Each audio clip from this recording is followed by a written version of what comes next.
Assalamualaikum warahmatullahi wabarakatuh. Kami dari kelompok 2, program studi akuntansi keuangan publik akan memenuhi salah satu tugas mata kuliah perekonomian Indonesia yang akan membahas modul 2 yaitu tentang pertanian dan industrialisasi di Indonesia. Sebelumnya, perkenalkan anggota kelompok kami yaitu Cahya Nurhaida, Muhammad Zulkarnain, dan Denediska Septiani. Di dalam modul 2 ini akan membahas materi tentang perkembangan pertanian Indonesia, masalah struktural pertanian Indonesia, kebijakan-kebijakan pembangunan pertanian, pertanian Indonesia di era liberalisasi, pembangunan pertanian yang mensejahterakan petani, sejarah perkembangan industrialisasi di Indonesia, struktur industri di Indonesia, masalah struktural industri di Indonesia, birokrasi yang belum efisien, klasifikasi dan konsentrasi industri di Indonesia, kepemilikan dan pengembangan industri, kebijakan industri di Indonesia, dan tantangan industri nasional di era globalisasi. Baik, kita langsung saja ke pembahasan kegiatan belajar 1 tentang pertanian Indonesia yang akan dibahas oleh rekan saya Muhammad Zulkarnain. Kepadanya saya persilahkan. Baik, di sini saya akan menjelaskan tentang KB pertama yaitu pertanian Indonesia. Yang A yaitu perkembangan pertanian di Indonesia. Dinamika perkembangan pertanian di Indonesia menunjukkan kecenderungan yang sangat memprihatinkan. Dalam kurun waktu tahun 2001 sampai 2003 sebanyak 610.596 hektar sawah termasuk yang produktif berganti menjadi kawasan permukiman dan kegiatan lain. Meski lahan pertanian menyempit, jumlah petani justru meningkat dari 20,8 juta pada tahun 1993 menjadi 25,4 juta menurut sensus penduduk pertanian. Rata-rata kepemilikan lahan petani mengalami penurunan drastis yaitu tinggal kurang dari 0,25 hektar per jiwa menurut Bambang Ismawan. Fenomena di atas tidak terlepas dari konteks histori sejarah transformasi ekonomi politik pertanian di Indonesia sejak era kolonial hingga era liberalisasi dewasa ini. Secara garis besar, fase-fase penting perkembangan industri, kondisi, sistem, dan struktur pertanian Indonesia sebagai berikut.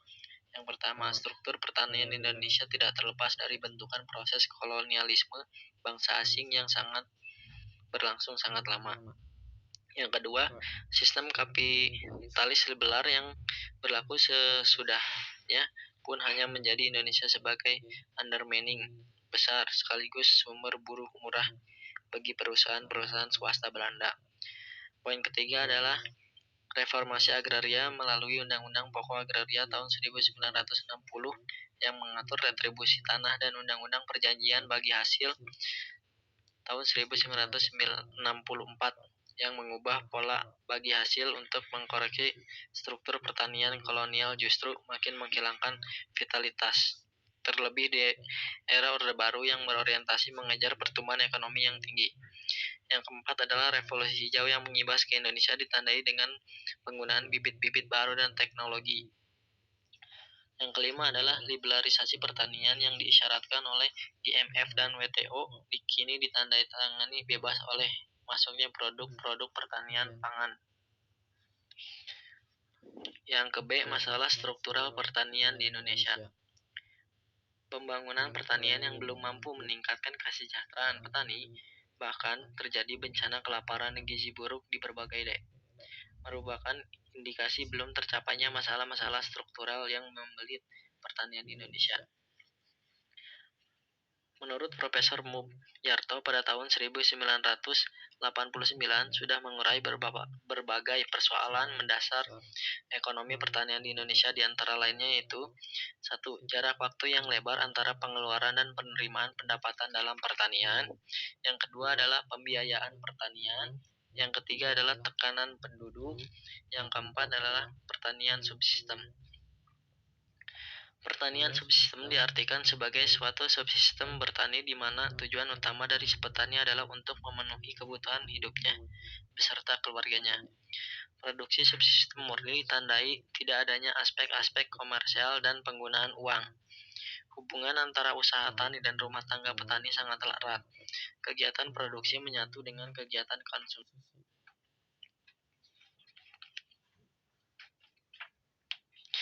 Poin ketiga C. Kebijakan-kebijakan pembangunan pertanian. Peranan pemerintah dalam pembangunan pertanian di Indonesia adalah berupa pembuatan kebijakan-kebijakan yang ditunjukkan untuk memperbaiki kesejahteraan petani. Meski kadang kebijakan yang dibuat pemerintah pun dapat karena memperburuk kesejahteraan petani. Bidang-bidang kebijakan yang lebih khusus lainnya menyangkut peraturan-peraturan kelembagaan baik yang langsung terdapat di sektor pertanian maupun di sektor lain yang ada hubungannya dengan sektor pertanian, misalnya land from, penyuluhan pertanian, dan lain-lain.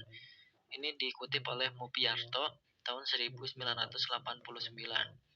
Yang pertama adalah kebijakan harga. Kebijakan harga itu adalah kebijakan pangan murah. Secara teoretis, kebijakan harga dapat dipakai mencapai 3 tujuan, yaitu stabilisasi harga hasil pertanian terutama pada tingkat petani. Yang kedua adalah meningkatkan pendapatan petani melalui perbaikan dasar tukar. Yang keempat adalah memberikan arah dan petunjuk pada jumlah produksi. Yang kedua adalah kebijakan pemasaran. Kebijakan pemasaran dilakukan untuk memasarkan hasil-hasil pertanian yang bertujuan ekspor. Selain pengaturan distribusi sarana produksi bagi petani, pemerintah berusaha menciptakan persaingan yang sehat di antara pedagang yang melayani kebutuhan petani seperti pupuk, inseksida, dan pestisida.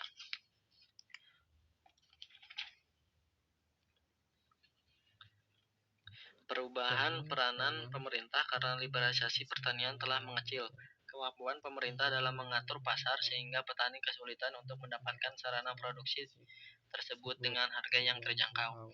Hal ini misalnya diindikasi dengan mahalnya harga pupuk yang sering disebabkan karena kelangkaan persediaan di pasar, padahal pemerintah menjelaskan bahwa pasokan sarana produksi tersebut cukup memadai bahkan berlebih. Yang ketiga adalah kebijakan struktural. Kebijakan struktural dalam pertanian dimaksudkan untuk memperbaiki struktur produksi, misalnya luas pemilikan lahan, pengenalan dan pengusahaan alat-alat petani yang baru, dan perbaikan sarana pertanian yang umum baik sarana fisik maupun sosial ekonomi. Poin kedua yaitu adalah pertanian Indonesia di era liberalisasi.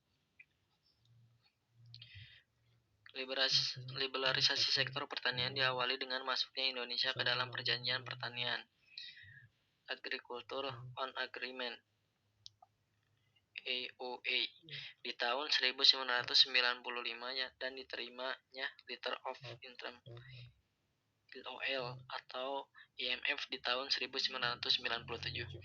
Liberalisasi pertanian secara sederhana diwujudkan dengan menyerahkan sistem pertanian atau nasib petani kepada mekanisme pasar atau bebas, yang kemudian berlaku liberalisasi pertarungan bebas atau free like liberum. Beberapa ketentuan yang diatur dalam AOA sebagai berikut menurut Setiawan 2003. Yang pertama adalah pengurangan dukungan domestik. Yang kedua adalah pengurangan subsidi ekspor. Yang ketiga adalah perluasan akses pasar.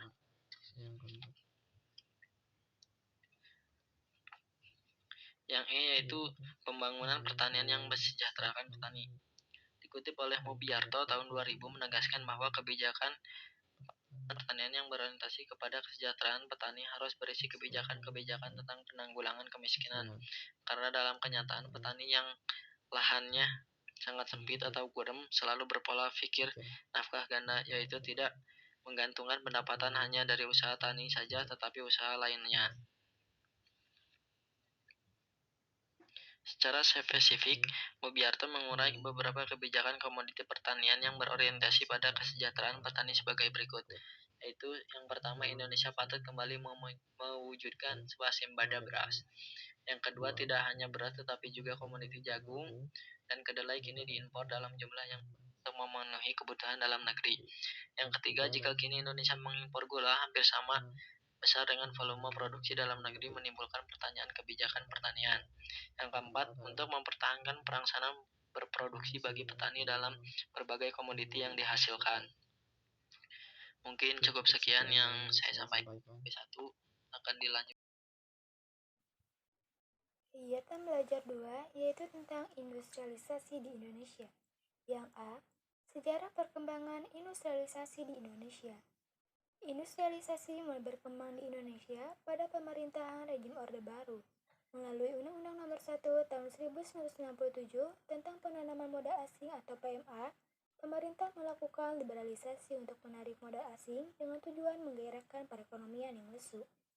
Sejak awal dekade 1970-an hingga pertengahan dekade 1980-an, pemerintah mengembangkan strategi industri substitusi impor ISI. Strategi ini bertujuan untuk menghemat devisa dengan cara mengembangkan industri yang menghasilkan barang pengganti barang impor. Meski strategi ISI diharapkan mampu menghemat devisa, namun yang terjadi justru sebaliknya, karena pemerintah justru menekankan pada produksi barang mewah yang berteknologi tinggi dan padat modal, serta sangat tergantung pada pasokan input dari negara maju. Akibatnya, industri yang ada justru menguras devisa karena harus membeli barang modal dan input antara yang sebagian besar harus diimpor. Pada awal tahun 1980-an, pemerintah mengubah strategi industrialisasi dari industri substitusi impor (ISI) menjadi industri promosi ekspor atau IPE. Sejak saat itu, pemerintah berusaha memacu pertumbuhan industri berorientasi ekspor dengan memberi kemudahan permodalan dan izin investasi untuk PMA dan PMDN.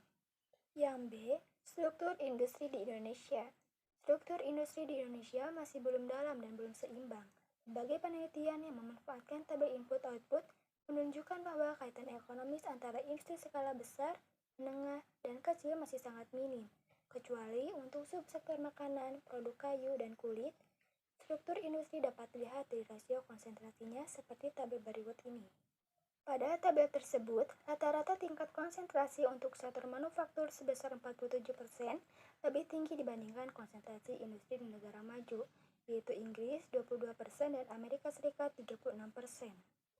Struktur pasar industri manufaktur Indonesia berciri oligopolis karena 4 perusahaan terbesar dalam industri yang sama mempunyai konsentrasi industri di atas 40%. Padahal, mayoritas 7 dari 9 subsektor industri manufaktur memiliki rasio konsentrasi di atas 40%. Pada periode tahun 1975 sampai 1981, efek intensitas lebih kuat dibandingkan dengan efek struktural. Antara periode tahun 1981 sampai 1992, kedua efek tersebut saling memperkuat, dan pada periode tahun 1992 sampai dengan 2000-an, efek struktural lebih dominan dibanding efek intensitas. Yang C. Masalah struktural industri di Indonesia. Ada 5 faktor yang mendorong terjadinya pertumbuhan industri. Yang pertama, peningkatan kemampuan sumber daya manusia atau SDM. Pembangunan SDM mutlak diperlukan untuk menyiapkan pelaku industri yang berpendidikan dan berkeahlian. Yang kedua, pembangunan infrastruktur yang memadai. Yang ketiga, mempengaruhi perkembangan industri, yaitu adanya investasi asing langsung atau Foreign Direct Investment atau FDI. Yang keempat, pembayaran yang dihasilkan dari investasi menarik. Yang kelima, peningkatan riset dan pengembangan ilmu pengetahuan dan teknologi yang memadai. Yang D. Birokrasi yang belum efisien. Tingkat efisiensi waktu dan biaya yang harus dikeluarkan oleh investor untuk melaksanakan suatu investasi di suatu negara harus diwujudkan. Perkembangan negara-negara di wilayah ASEAN yang memiliki percepatan industri yang baik ditandai dengan kemudahan birokrasi dalam pelaksanaan izin pendirian dan sebagainya. Faktor birokrasi dan waktu tunggu tersebut dapat menyebabkan investasi di Indonesia menjadi tidak menarik lagi, sehingga banyak modal yang akan mengalir ke negara yang lebih menjanjikan. Selain itu, kondisi perekonomian memang berpengaruh terhadap iklim berinvestasi. Pembahasan selanjutnya akan diteruskan oleh Nendeska Septiani, kepadanya saya persilakan. Baik, selanjutnya E. Klasifikasi dan konsentrasi industri di Indonesia. Penggolongan industri di Indonesia dibagi menjadi 4 kategori berdasarkan jumlah tenaga kerja yang ada di dalamnya. Antara lain, yang pertama ada industri besar. Industri besar yaitu perusahaan yang mempunyai pekerja 100 orang atau lebih. Yang kedua, industri sedang. Industri sedang memiliki pekerja antara 20 sampai 99 orang. Yang ketiga, industri kecil. Industri kecil memiliki pekerja antara 5 sampai 19 orang. Dan yang terakhir, industri rumah tangga. Industri rumah tangga adalah usaha industri yang mempunyai tenaga kerja antara 1 sampai 4 orang. Dari sisi hasil, industri dapat dikelompokkan menjadi 3 sektor, yaitu sektor primer yang meliputi tanaman pangan, peternakan, kehutanan, perikanan, dan pertambangan. Sektor sekunder meliputi industri makanan, tekstil, barang dari kulit, industri kayu, kertas, dan percetakan, kimia dan farmasi, karet dan plastik, mineral non-logam, logam, mesin dan elektronika, alat kedokteran dan kendaraan bermotor.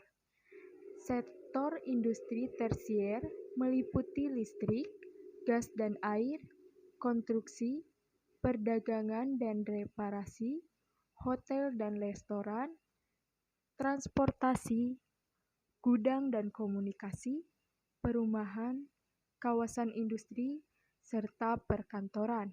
F. Kepemilikan dan pengembangan industri.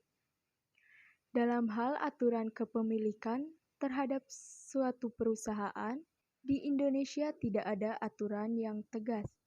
Sampai pada tahun 1980-an, perusahaan milik pemerintah menyumbang banyak terhadap penerimaan negara, kira-kira 30% dari GDP.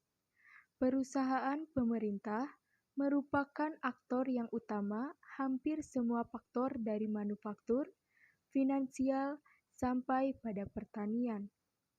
Saat itu, belum ada investasi asing yang besar di Indonesia, karena masih adanya pembatasan terhadap masuknya modal asing. Apabila ada swasta yang mampu berkembang, maka harus mendekati keluarga presiden. Kepemilikan manufaktur menunjukkan adanya kebijakan-kebijakan yang saling mempengaruhi dan faktor ekonomi industrial. Apabila investasi asing diizinkan di Indonesia tahun 1980-an, maka eksploitasi besar-besaran akan terjadi karena keunggulan mereka dalam teknologi dan sumber daya manusia. Sektor keuanganlah yang mampu bersaing dalam proses liberalisasi tahun 1988. Padahal, masih menunjukkan minimnya kepemilikan asing dalam perusahaan manufaktur di Indonesia. Sebelum krisis ekonomi melanda Indonesia, masih banyak perusahaan dalam negeri yang dimiliki oleh pemerintah. Pemerintah mengendalikan perusahaan sesuai dengan keinginan rejim yang berkuasa. Adanya hambatan tarif dan non-tarif terhadap produk asing semakin membuat perusahaan dalam negeri, terutama milik negara, tidak melakukan pembenahan dirinya. Krisis ekonomi dan keuangan yang terjadi menyebabkan perusahaan banyak yang kolaps.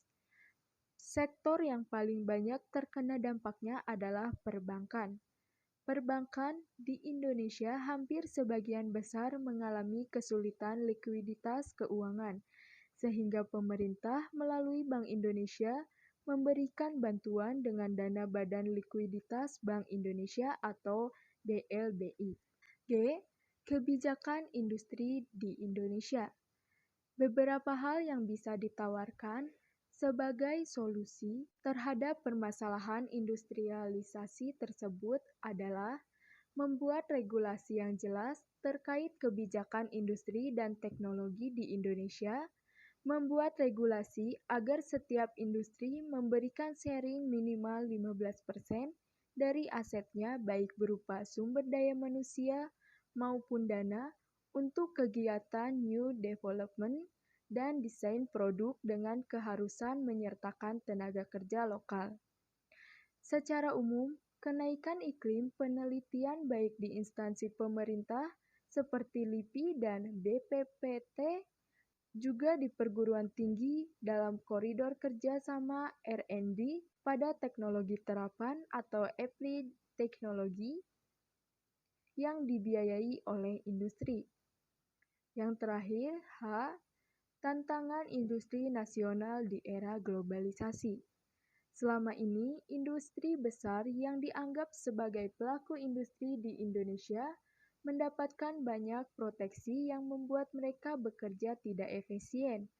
Proteksi yang selama ini dilakukan terhadap industri besar terbukti membuat mereka rentan terhadap gejolak eksternal.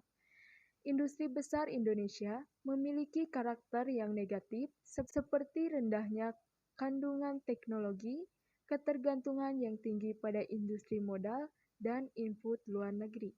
Saya kembalikan kepada moderator. Terima kasih. Alhamdulillah, materi dari modul 2 ini sudah selesai dipaparkan oleh kelompok 2. Semoga bisa bermanfaat dan mohon maaf apabila banyak kesalahan. Wassalamualaikum warahmatullahi wabarakatuh.